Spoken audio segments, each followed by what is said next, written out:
Hello, welcome, and thank you for tuning in to episode 4 of the Defend and Carry podcast, your weekly round of news for personal defense and the culture of concealed carry lifestyle. Today on the show, we have our friend James England, blog writer for Alien Gear Holsters. He's here to talk with us about the constitutional carry veto in his home state of New Hampshire. Plus, we'll discuss the attempted terror attack in Texas and what it means for Americans carrying guns. I'm your host, Rob Russo. We got one in the chamber, so let's get started.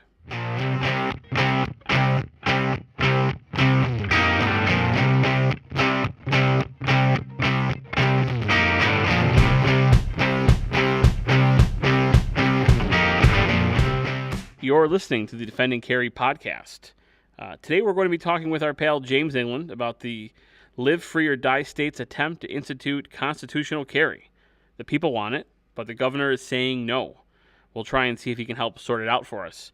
James, thanks for joining us. Thank you. It was a bit of a surprise. The current governor, Maggie Hassan, promised to veto the constitutional carry bill that had cleared both the House and the Senate. It's kind of interesting because being in New England, there's a real big mishmash on the legality of being able to just carry firearms in the first place, whereas in Massachusetts, it's extremely heavily regulated. It's a may permit state for concealed carry. And New Hampshire had been one of those shall permit states. And it seemed like it was a natural push to constitutional carry, which our neighbor in Vermont, who is generally considered more liberal than us for the most part, has long since adopted and, has had absolutely no problems with. So when Maggie Hassan kind of vetoed it, I think it was more of a political grandstanding measure. This type of bill has come up before in the past for New Hampshire, and every single time it's managed to kind of get shot down a bit. And it usually happens to be, a political motive behind that more than the actual, not wanting us to be able to just walk around with our own firearms, which we should be allowed to do. So she released a statement shortly after the bill had passed, the Congress, the House there in New Hampshire. And her statement was, quote, our permitting system gives an important oversight role to local law enforcement while allowing for appeals through appropriate channels. In his book, Live Free or Die, Republican Governor Mel Thompson said that the current permitting process for concealed carry is a, quote, sensible handgun law that leaves the assurance of handgun permits to the discretion of local law enforcement. That is true today as it was then. By passing Senate Bill 116, the legislator would be taking a step away from our tradition of common sense gun laws, and I intend to veto this measure if it passes. So essentially, it sounds like what she's saying here, she's trying to, kind of piggyback on a Republican governor in the past who has stood by the current laws, but you think that her vetoing this is more of a political posturing, saying, hey, my political affiliation tends to go against these kind of gun rights, and so I'm going to stick with that line despite the fact that there's overwhelming popularity for this bill. Well, and I guess the deeper premise behind all this is in the state of New Hampshire, we don't have a lot of really powerful lobby groups here. We have some defense contracts, different nonprofit organizations, but one of the largest lobby firms in the state of New Hampshire is the one that represents the police union, which is absolutely nothing against law enforcement around New Hampshire. We have great state troopers, we have great local police, but one thing constitutional carry would have done is take that entire process out of their hands. And for a number of reasons, I'm positive that obviously the lobby did not agree with that. At the same point, if talking to local police officers around here, especially just the gun culture in New Hampshire itself, we're already at that stage, where in terms of, we're ready to adopt constitutional carry. So it's very disappointing to see that. It was ironically, people that actually generally come to the aid of law enforcement or conversely assist in law enforcement, the act itself, are kind of getting penalized by, the lobby firm for the police union. It's interesting that you mentioned that because as we cover stories about constitutional carry from state to state, the one almost near constant is an objection from the police union or the sheriff's department from different counties saying that they feel constitutional carry would be bad for their state. and they give any number of reasons. And usually, we kind of deduce that down to the fact that they're going to be upset on losing out on all those permit fees. But maybe you're right. Maybe there's something more here in the sense that they, currently as those who are responsible for protecting the community, they have a right to make sure that only the right people are given these permits to carry concealed, whereas with constitutional carry, anybody can do that. However, on the flip side, there goes the argument with, well, if someone is going to be a criminal and carry concealed anyways, they're not going to bother to go out and get a permit for it. So I think you're right. And that's the biggest thing. That's the biggest stick in the mud for this entire argument is that, honestly, we're an extremely rural state. Like in New Hampshire, that your time to get a police officer to your door is going to be 35 minutes or more, because depending on how far away they are, if the sheriff's awake at the time, it's that type of state. So the ability to have your average citizen be able to carry is not actually that much more different than the process that we already had for concealed carry permits. And a concealed carry permit in the state of New Hampshire, all you really do is pay a fee. You go to the sheriff's station, you pay a fee, and it's a shall permit. So unless they have real reason to stop you from it, there you go. And if you're a criminal, you can't conceal carry legally anyway. So people that have already been subject to those things, they're no longer really in that discussion. So what you are talking about, for the most part, are law-abiding citizens wishing to be able to defend themselves, and the long time that it's going to take for police assistance to get to them, especially, if they're out in the rural areas, which is most of New Hampshire. Right. I don't know what the process is in New Hampshire to acquire a license. I originally am from New York, and I know in New York, to get just the license to own a handgun can take upwards of a year. And that's not for concealed carry. That's just for your right to go to the store and purchase a handgun. So what are the times like in New Hampshire? What's the wait time? If you were to walk into the sheriff's office today, fill out a concealed carry application, how long would one expect to wait before they were issued that permit? I know for me personally, I waited 3 days, and that was it. That was just so they could run the background check. That was pretty much it. Oh, well, that's pretty quick then. So there's really not that much burden then on people in New Hampshire to acquire one of those. Other than paying the fee, it's pretty simple. Already so low that's why constitutional carry made sense. It was like, if you're like, in New Hampshire, you can walk into a gun store at any time, purchase a handgun without a permit. You can purchase pretty much every weapon in the small arms category outside of what requires, FFL. You're good. So it's not like somebody can't get their hands on, very good machinery. It's the fact that they're, being limited for it. Right. All right. So, one of the things, we're talking about gun laws here, and one of the things that other states are worried about are federal gun laws that kind of end up superseding their local gun laws. And, one of the great things about our country is that we have all these different states, and they do have, sovereign rights to make laws for themselves and their people. And, different states have much different opinions on a lot of different laws. So you look at a state like New York and a state like New Hampshire, who are so close to each other, and, their gun laws are drastically different. So one of the things that's happening that we're seeing more states doing out of fear of impending, federal gun laws is what's being referred to as nullification.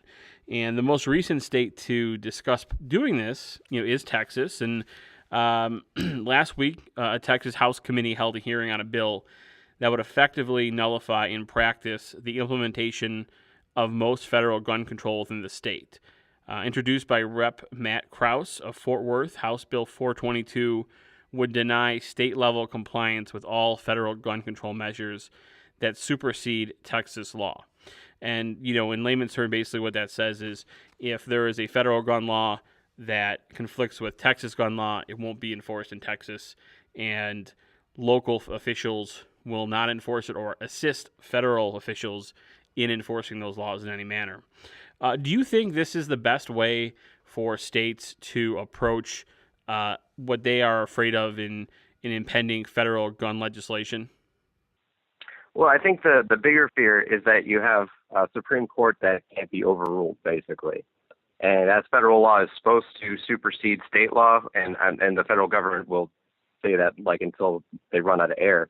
Um, States are kind of left in a position where if they really want to do something that is unique for them, that works for their people and their environment, they're limited by federal oversight that really can't be, you can't argue with it.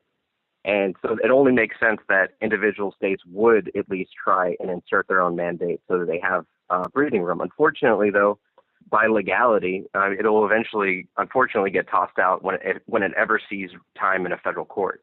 So you don't think that this really has any legs to stand on? This is posturing, because what you're saying is essentially that the states can pass these laws all they want, but if the federal government decides to challenge these in federal court, they'll essentially get struck down. And it's funny though. We live in a really interesting time where, I mean, like for instance, I'm not saying the two things are at all related or similar, but you look at, for instance, the legalization of marijuana, for instance, in Colorado. Obviously, it's still a controlled substance by the DEA, so it flies in the face of federal enforcement and regulation to legalize it. Now you go over to the concealed carry side of the fence, and you're looking at, states like Kansas, for instance, saying that, if it's a weapon that was made in Kansas, the federal government doesn't have a leg to stand on in terms of enforcing their regulations. What's interesting is states are doing something. I don't know if there's a precedent for this, but states are basically challenging the federal government's authority and seeing, like kind of playing a game of chicken and saying, will you try and make this an issue? And for the most part, the federal government has been somewhat placid.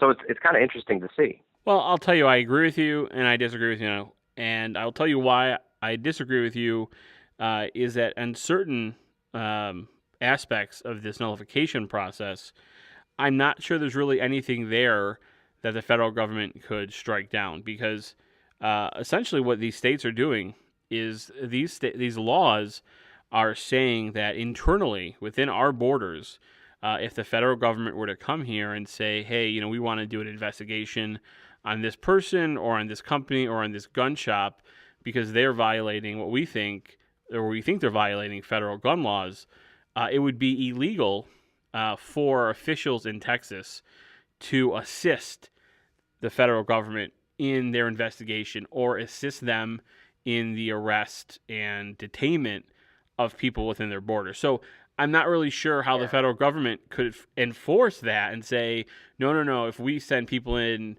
by law, you have to help us, because the way the laws are written, essentially saying that if you're a police agent or any kind of government official in Texas or any state that this law is being considered, these nullification laws are being considered, you will go to jail if you try to assist the federal government in enforcing laws that don't match up with our own laws. So I don't know how the federal government could force a state to, comply with, their investigation and say you have to help us or we're going to do something.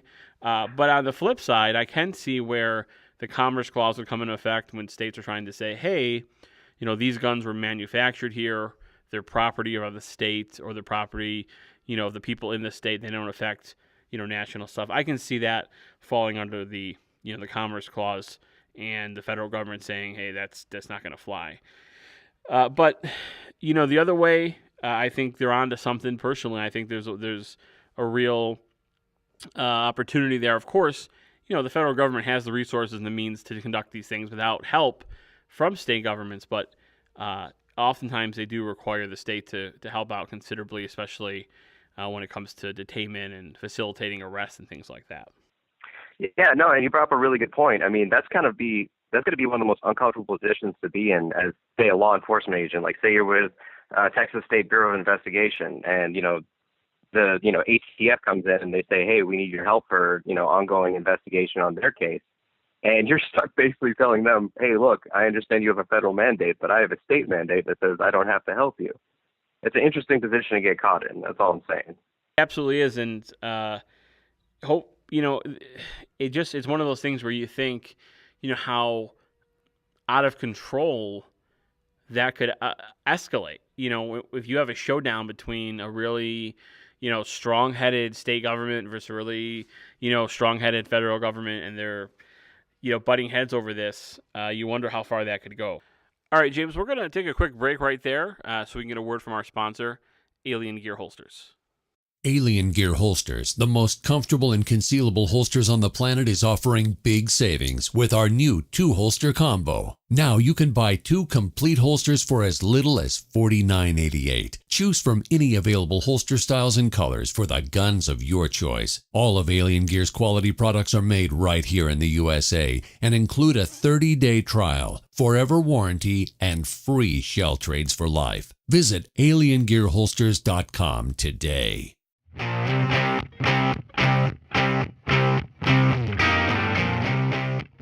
Anyhow, let's talk about something a little bit more fun.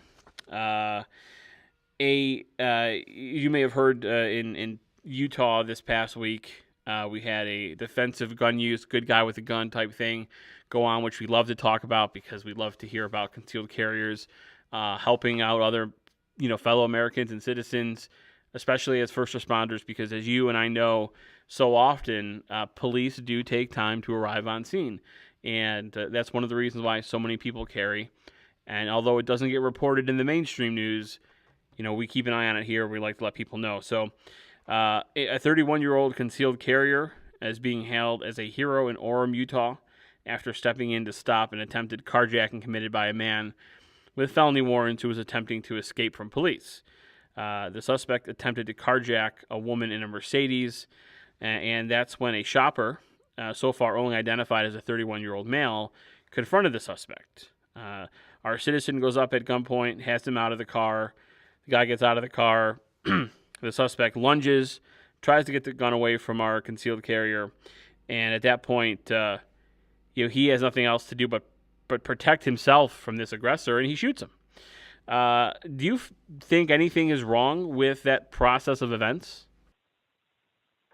No, not at all. I think that when you're in the position where you're armed and the other guy may not be, and he makes a lunge for your weapon, honestly, do you think that guy's going to have any bit more, mercy or kindness on his side if he does get that gun in his hands? More importantly, do you want to even risk getting in a physical altercation when you don't have to?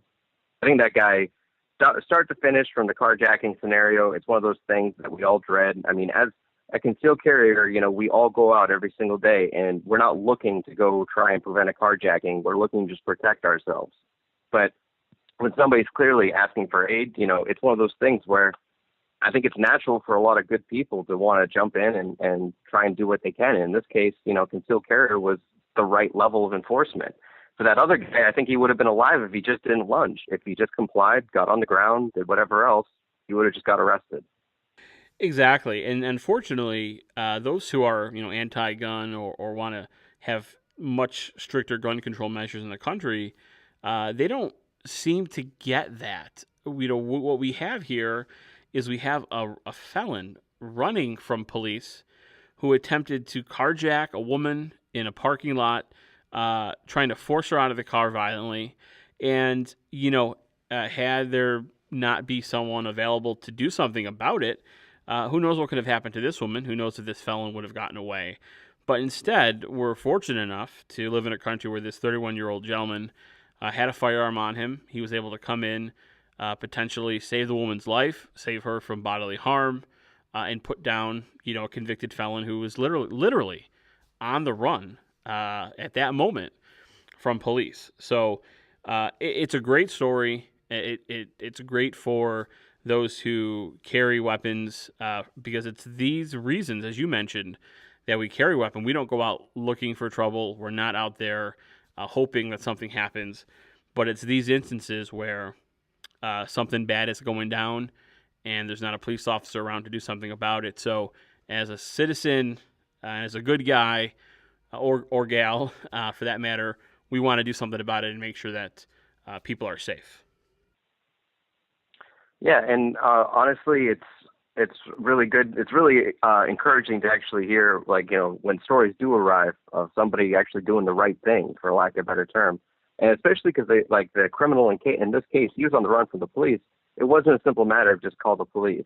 More importantly, you can't estimate when you're in the middle of a situation like that. You can't estimate that this guy is going to do anything nice. It's not like when he throws a woman out of the car, all of a sudden he's going to be like, "Oh, I'm sorry about that. I'll bring your car back in 20 minutes." No, he's going for a joyride. He's going to evade arrest. So I mean, really, there was almost no good ending for this other than the one that actually did occur. So hopefully that's a good example. Exactly. And, another example of why it's so important that Americans are able to be armed and able to defend themselves is what happened most recently in Garland, Texas this past weekend, where we had an attempted terrorist attack. So here we have an event taking place that these two men who drove up all the way from Arizona to disrupt because they didn't agree with what was going on. And, their attack failed miserably, and it failed miserably because an off-duty police officer was nearby and with a couple of well-placed shots put them down before they were able to do any more harm than shoot a security guard in the leg. Yeah. I don't know, man. That's kind of one of those scary events where on one hand, it's like, not to say anyone would like, like there's a whole thing where that convention, apparently they made this as part of a contest. And so you're bringing people, professionals, into a place where there is now imminent threat where there wouldn't have been before. So I feel like that's really irresponsible on the part of, the actual event holders themselves. More importantly, I think, you look at situations like this and you realize terrorist attacks, the concept of extremists going to execute their will by violent means is not a concept that is reserved for people on different seashores. This is something that is worldwide. So events like this kind of bring that home for us, where we realize, for instance, the reason why we can still carry is because ultimately we know we live in an unstable and somewhat insecure world that is changing by the day. And hey, it's always nice to know that at least at the bottom end, you can defend yourself, your family, and your property. And that's really why there's such a contrast between what happened in Garland and what happened, in Paris at the start of the year. Now, the circumstances, you obviously have expressed a concern about the event itself and what they were doing and putting people in harm's way. But, Charlie Hebdo in France, these people felt similar about them because of stuff they did in the past. And in France, you had two people attack with assault, semi-automatic weapons, rather, and they were able to kill a police officer and kill a dozen people, and then get in a car and drive away with almost no resistance, because police in Paris, normal police officers at least, don't carry firearms. There was nobody armed in the office. No security was armed in the office. But in the United States, you get two more guys with semi-automatic weapons looking to replicate the same kind of justice. And instead, they're put down almost immediately before anything could happen. And to me, that is a great testament to why we have the gun freedom and the Second Amendment in our country, why it keeps us safe versus a place like Paris, where you, as a citizen there or a person visiting, are almost entirely, completely reliant on the police to come to your aid if something were to, bad were to happen. Yeah, and at that point, I mean, no offense, it's like you can't expect the police. I wouldn't want to live in a society where the police are omnipresent, but at the same point, police aren't. There's a limited number of people that can respond to any situation, any emergency situation, especially. I think having people that are trained, that understand the role of a concealed carry weapon and what role it plays in society, can be potential. It's like a force multiplier to that whole concept of having people be safe from just being randomly attacked. I don't want to try to look back on what happened in January and try to imagine how things differently could happen there. If somebody in Paris had a gun, they could have stopped it. We'll never know the answer to that. But let's just speculate here for a moment. Do you think that with the Second Amendment and with the amount of people in this country who do carry a firearm regularly, do you think a Charlie Hebdo style attack could be successful here in the United States? Wow. I hope not. Is the only answer I can give, but it's impossible to know because, especially with the aggressors, with the aggressing side, you look at especially ideologic causes can tend to foment the type of extremist acts. I mean, what's the chance that you could run into?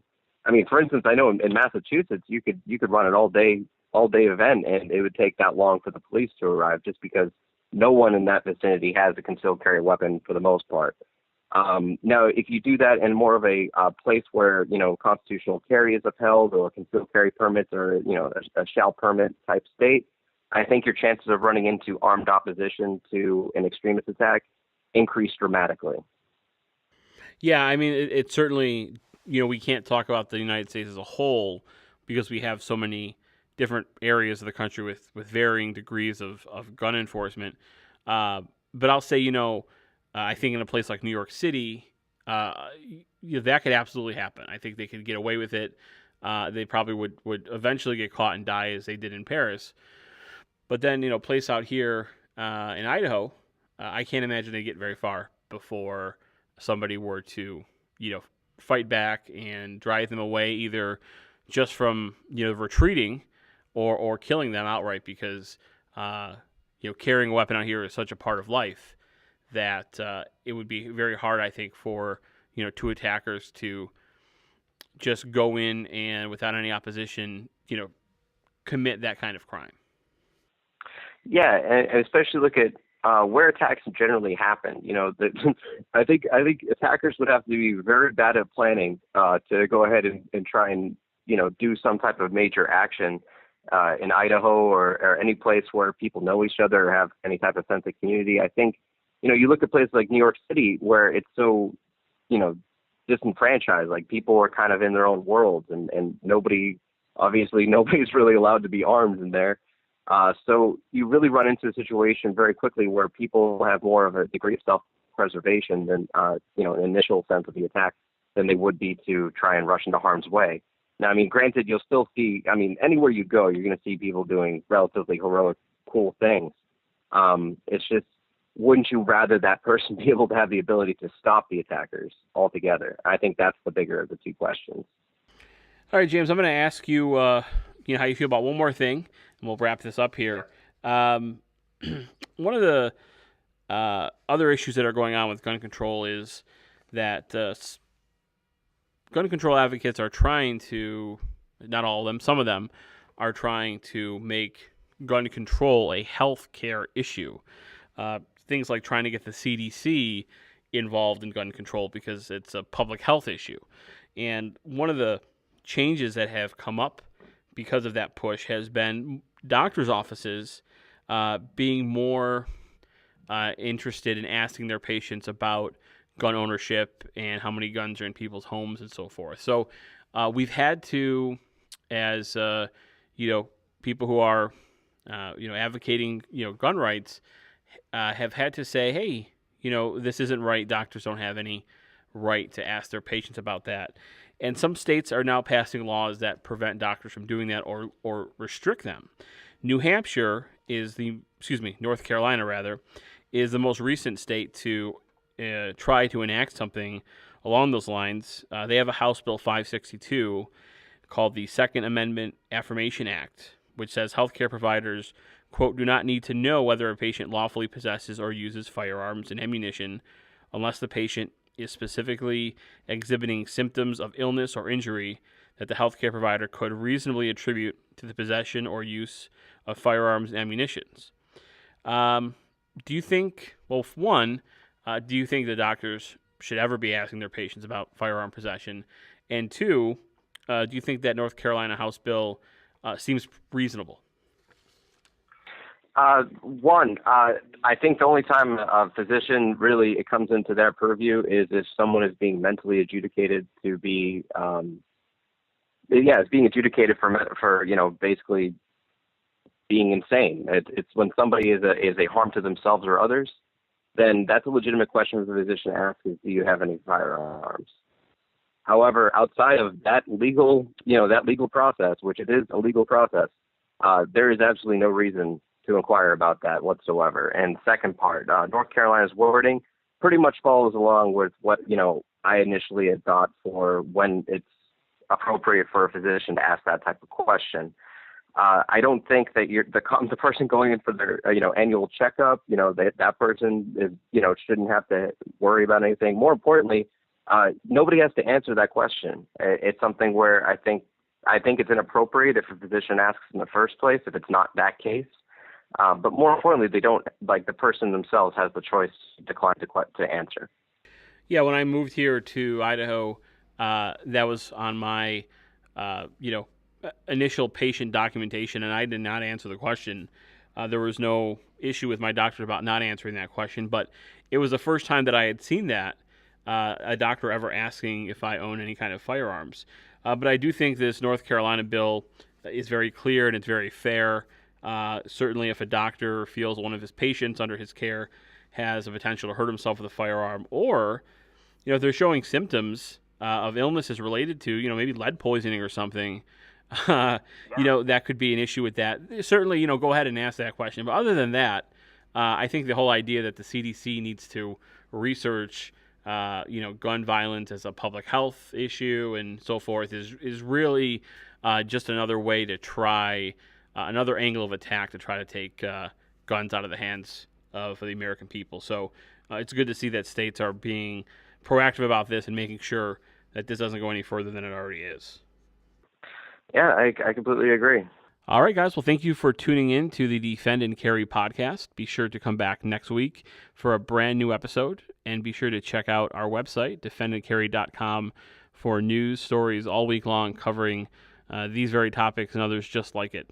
This podcast is sponsored by Alien Gear Holsters. For the most comfortable and concealable holsters available, check out aliengearholsters.com, and as always, defend and carry.